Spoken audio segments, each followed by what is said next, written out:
প্রতারণাটা, অর্থাৎ মানব জমিনের সম্পাদক মতিউর রহমান চৌধুরী তিনি জুলকারনাইন সায়ের সামির সাথে যে প্রতারণাটা করলেন, এটা আসলে কিন্তু একটা জঘন্য দৃষ্টান্ত হয়ে থাকলো। এবং এ ধরনের কাজ করলে যেটা হবে কি, আমার মতো ব্যক্তি বা সামি ভাইয়ের মতো ব্যক্তি ভবিষ্যতে কিন্তু আমরা তাহলে এই মেইন স্ট্রিম মিডিয়া গুলো যারা চালান, তাদের সাথে কিন্তু আমরা কোলাবোরেশন করতে পারব না। তাদের সাথে কোলাবোরেশন করার আমাদের একটা ইচ্ছা থাকে, সেটা কিন্তু আর ভবিষ্যতে থাকবে না। যদি বারবার এই ঘটনাগুলো ঘটতে থাকে। কারণ ইতিপূর্বেও কিন্তু এই ঘটনা ঘটেছে। জুলকারনাইন সায়ের সামি কিন্তু এই ব্যাংক ডাকাত এস আলম গ্রুপ, তাদের বিরুদ্ধে কিন্তু তিনিই সর্বপ্রথম চমৎকারভাবে তিনি যেটা ডেইলি স্টার হাইজ্যাক করেছিল, যে এস আলমের আলাদিনের চেরাগ, ওটা সবার আগে ওই ডকুমেন্টস গুলো সব জুলকারনাইন সায়ের সামির কাছে ছিল। কিন্তু ওই ডকুমেন্ট গুলোকে হাইজ্যাক করলো ডেইলি স্টার। তারা বলল যে জুলকারনাইন সায়ের সামির নামেই তারা ওটা ছাপাবে। তা না করে তারা ওই জাইমা ইসলাম নামে তাদের একজন স্টাফ রিপোর্টারের নামে সেটা ছাপিয়েছে, যেটা ডেইলি স্টার একটা প্রতারণা করলো। এবং সামি ভাইয়ের সাথেই কিন্তু বারে বারে এই ঘটনাগুলো ঘটতেছে। একবার মানব জমিন করলো, একবার ডেইলি স্টার করলো, আরেকবার সাবেক ভূমিমন্ত্রী সাইফুজ্জামান চৌধুরী জাবেদ, তার যে এত এত বাড়ির সন্ধান, এটাও কিন্তু সবার আগে এই জুলকারনাইন সায়ের সামি ভাই তিনিই পেয়েছিলেন। এবং আমিও পেয়েছিলাম, আমার কাছে ওগুলো অনেক ছিল। মানে আমার কাছে প্রায় ৩০০-র মতো বাড়ির খোঁজ আমি পেয়েছিলাম, আর সামি ভাইয়ের কাছে প্রায় ১,০০০-এর মতো প্রপার্টির সন্ধান তিনি পেয়েছেন। তো যখন আমাকে সামি ভাই বলল যে এটা আমার কাছে আছে, তুমি এটা হোল্ড করো, আমি হোল্ড করলাম। কিন্তু কি হলো মাঝখান থেকে, উনি যখন ওই বিষয়ে মন্তব্য জানার জন্য টিআইবির প্রধান ইফতেখারুজ্জামান তার কাছে বক্তব্য জানতে চাইলেন, তিনি কি করলেন, তিনি সামি ভাই থেকে সম্পূর্ণ ডেটা গুলি কালেক্ট করলেন, করে সংবাদ সম্মেলন করে বললেন কি টিআইবি নাকি অনুসন্ধান করে এটা বের করেছে। অর্থাৎ ওখানেও সামি ভাইয়ের সাথে প্রতারণা করলেন ইফতেখারুজ্জামানের মতো একজন ব্যক্তি, টিআইবি। এবং তখন সবাই মনে করলো যে সাইফুজ্জামান চৌধুরী জাবেদের দুর্নীতির বিষয়টা ট্রান্সপারেন্সি ইন্টারন্যাশনাল বাংলাদেশ তারা অনুসন্ধান করে বের করেছে। কিন্তু মূল সত্য কিন্তু তা নয়। মূল সত্য হচ্ছে এটা জুলকারনাইন সায়ের সামি তার অনুসন্ধান ছিল, কিন্তু সেটাকে হাইজ্যাক করলো এই টিআইবির ইফতেখারুজ্জামান। তো এগুলো আসলে একটা দুঃখের কিন্তু বিষয় যে আমি সাকিব, আমার একটা প্রশ্ন আপনার কাছে। ধরেন আমি এটা অনেস্টলি, আমরা তার মানে সাংবাদিকতা করতে গেলে তো অন্তত ন্যূনতম একটা এথিক্স তো লাগে, তাই না? সো যদি জুলকারনাইন সামি এর নামটা তারা উল্লেখ করত, কিংবা আপনার নাম উল্লেখ করত, সো এতে মানে কি ক্ষতি হতো? মানে এটা কেন করে না? মানে বাংলাদেশের সাংবাদিকতায় কি ন্যূনতম ইথিক্স নাই? অন্তত আমি মনে করি মানব জমিন কিন্তু এখন চমৎকার কন্ট্রিবিউশন করছে, চমৎকার কাজ করছে। অন্তত মানে আপনি মানব জমিনকে দেখছি আমরা যে এই ফ্যাসিস্ট রিজিমের বিরুদ্ধে অনেক সাহসিকতাপূর্ণ রিপোর্ট করছে। সো আমি ব্যক্তিগতভাবে আমি জানি, চিনি আপনার সম্পাদককে। হ্যাঁ, সো অন্তত উনার কাছ থেকে এরকম আমি অন্তত মনে করি না। আমি যেমন গতকালকে সামি ভাইয়ের সাথে কথা বলেছি, আপনার সাথে কথা বলেছি, এবং বলেছি প্রয়োজন হলে আমি ওনাকে ফোন করব, ফোন করে ওনার কাছে জানতে চাইবো যে মানে কেন মানে একটা মানে এই ধরনের মানে হাইজ্যাক করার প্রবণতা, কিংবা মানে ক্রেডিট পুরোটা তাদের নিয়ে নেওয়ার, অন্যের রিপোর্ট ছাপিয়ে দেওয়া নিজের নামে। তাহলে কি এটা অনেকটা এরকম হলো না সাকিব, যে ওই যে আমরা দেখছি বিশ্ববিদ্যালয়ে থেকে ডিগ্রি নিয়েছে, পুরোটাই নকল করে মেরে দিয়েছে। সো তাহলে আমাদের নৈতিকতা, সাংবাদিকতার নৈতিকতা থাকলো কোথায়? অন্তত ন্যূনতম এই জায়গাটা কেউ ওরা ধ্বংস করে, মানে অন্তত মানব জমিনের কাছে সেটা আমি আশা করিনি আর কি। সো এবং আপনি এটা এটা কি আরেকটা বিষয় কি, তাদের মধ্যে একটা হীনমন্যতা কাজ করে, যে তারা আমাদের মতো যারা অনলাইন অ্যাক্টিভিস্ট, আমরা যখন কোনো একটা নিউজ ব্রেক করি, ওইটা আমাদের রেফারেন্সে দিতে তাদের একটা হীনমন্যতা কাজ করে। কারণ তাদের দৃষ্টিতে আমরা হচ্ছে গিয়ে গুজববাজ, আমরা প্রবাসে বসে আমরা সাইবার টেররিস্ট, আমরা প্রবাস থেকে গুজব ছড়াই, এ ধরনের একটা লেভেল তারা আমাদেরকে দেয়।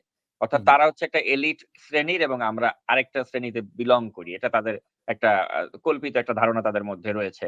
কিন্তু ব্যাপারটা হচ্ছে আমরা যা প্রকাশ করি, সেটাই কিন্তু পরবর্তী সময়ে তারা ওগুলো নিয়ে ফলো আপ করে। এবং এভাবেই কিন্তু মূলধারার মিডিয়া গুলো টিকে আছে। আপনি যদি খেয়াল করেন যে বাংলাদেশে গত এই শেখ হাসিনার ১৫ বছরের রেজিমে এই মূলধারার মিডিয়া তারা কয়জন চোর বাটপারকে এক্সপোজ করতে পেরেছে, আর আমরা যারা অনলাইন অ্যাক্টিভিস্ট রয়েছি আমরা কয়জনকে এক্সপোজ করতে পেরেছি। অফকোর্স আমি মনে করি যে এক্ষেত্রে আমরা অনলাইন অ্যাক্টিভিস্টরা আমরা সবচেয়ে বেশি সফলতা দাবি করতে পারি।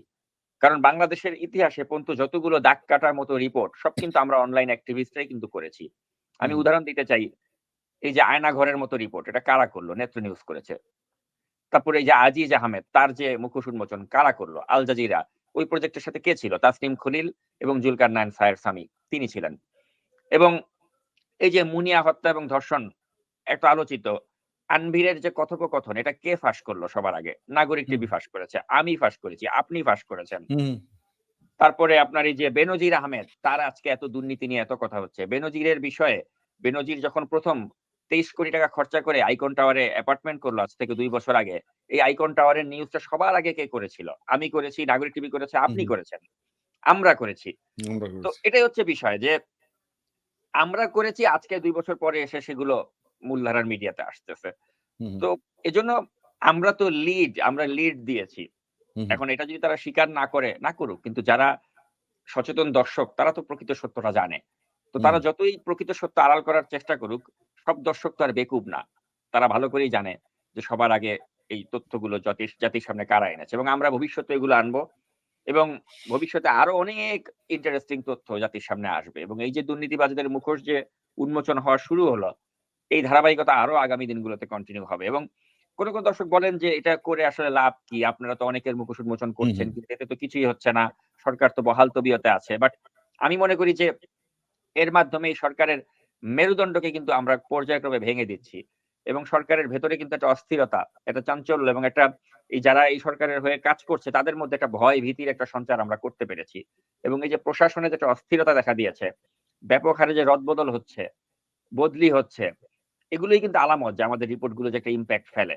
হুম, হুম, আর আমাদের রিপোর্টে ইমপ্যাক্ট হয় কি না হয় তার জাস্ট একটা ছোট একটা তথ্য আমি এই মুহূর্তে দর্শকদের সাথে শেয়ার করতে চাই। আজকে এই মুহূর্তে যখন আমি কথা বলছি এই আসাদুজ্জামান মিয়ার প্রসঙ্গে, হুম, হুম, এই মুহূর্তে আসাদুজ্জামান মিয়া কই? বাংলাদেশের কোন সাংবাদিক কি বলতে পারবে এই মুহূর্তে আসাদুজ্জামান মিয়া কই? হুম, হুম, আমি বলছি আসাদুজ্জামান মিয়া কই? ওই লোক অলরেডি জানে যে তার কপালে খারাপই আছে। সে এখন অলরেডি আমেরিকায় চলে আসছে। এখন দুদক তার বিরুদ্ধে অনুসন্ধান করবে, তার বিরুদ্ধে অনেক কিছু হয়তো হবে। হুম, হুম, বাট আমার মধ্যে যথেষ্ট ডাউট আছে যে এই লোক আর কখনো বাংলাদেশের মাটিতে তাকে দেখা যাবে কি যাবে না। আমার মনে হয় না সে আর যাচ্ছে।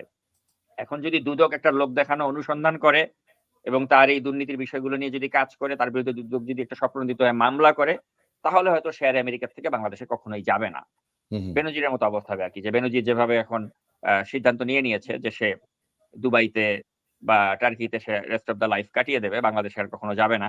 এখন আসাদুজ্জামান মিয়াও কিন্তু আমেরিকায় বসে হয়তো এই মুহূর্তে আমাদের টক শোটা দেখছে বা পরিস্থিতি পর্যবেক্ষণ করছে যে কোথাকার পানি কোথায় গিয়ে গড়ায়। হুম, তার হুম, উপর ভিত্তি করেই কিন্তু সে সিদ্ধান্ত নেবে যে সে আদৌ বাংলাদেশে আর যাবে কি যাবে না। তো এটা হচ্ছে বিষয়। তো এখন আমাদের এই যে বাংলাদেশে যে এতগুলো টিভি চ্যানেল, এত সাংবাদিক, এই তথ্য আমি কেন দিচ্ছি? তারা কেন দিতে পারে না? তারা যদি এতই ভালো অনুসন্ধানী সাংবাদিকতা করে, এতই তাদের কাছে তথ্য থাকে, তাহলে আসাদুজ্জামান মিয়া কই? তারা পারলে খুঁজে বের করুক না। করতে হুম, পারবে হুম, না। তো এই তথ্য আমি দিয়ে দিলাম দর্শকদেরকে যে এই মুহূর্তে আসাদুজ্জামান মিয়া তিনি আমেরিকাতে সপরিবারে বসবাস করছেন এবং আদৌ তিনি বাংলাদেশে ফেরত যান কিনা আমাদের এই রিপোর্ট গুলোর পরে সেটা নিয়ে আমার ডাউট আছে। কারণ আমি গতকালকে যে রিপোর্টটা ছেড়েছি সেটাকে আমি ব্যক্তিগতভাবে মনে করি এটা just tip of the iceberg. হুম, হুম, কারণ আমি দেখেছি আমার রিপোর্টের নিচে দর্শক বলেছে যে আপনি দাবি করছেন যে তার হাজার কোটি টাকার সম্পত্তি আছে। কিন্তু আপনার রিপোর্টে তো মনে হচ্ছে তার হয়তো কয়েক শত কোটি টাকার সম্পত্তি আছে। এটাকে আপনি হাজার কোটি বলছেন কেন? তো প্রিয় হুম, দর্শক আমি শুরুতেই যেটা বললাম, সময় স্বল্পতার কারণে ১ম পর্বে আমি সবকিছু কিন্তু দেখাতে পারিনি। হুম, হুম। তো আমি খুবই সামান্য দেখাতে পেরেছি। তো সেটা দেখে আপনার ভাবাটা স্বাভাবিক যে হয়তো এখানে কয়েকশো কোটি টাকার সম্পত্তি রয়েছে। কিন্তু